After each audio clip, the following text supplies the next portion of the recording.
that she loved me by the water fountain. She told me that she loved me and she didn't love him. And that was really lovely cause it was innocent. But now she's got a cup with something else in it.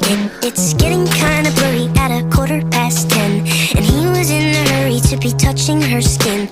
She's feeling kinda dirty when she's dancing with him, forgetting what she told me by the water fountain. Now he's grabbing her hips and pulling her in, kissing her lips and whispering in her ear. And she knows that she shouldn't listen, and that she should be with me by the water fountain.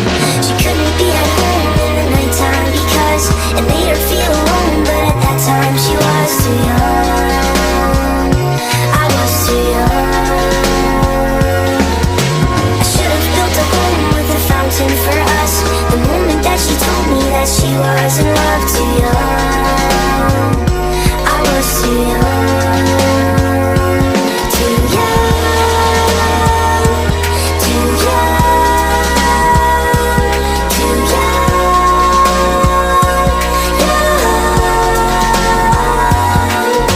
And if she ever goes back to the water fountain, the handle will be broken and the rust set in. But my hand, it will be open and I'll try to fix it.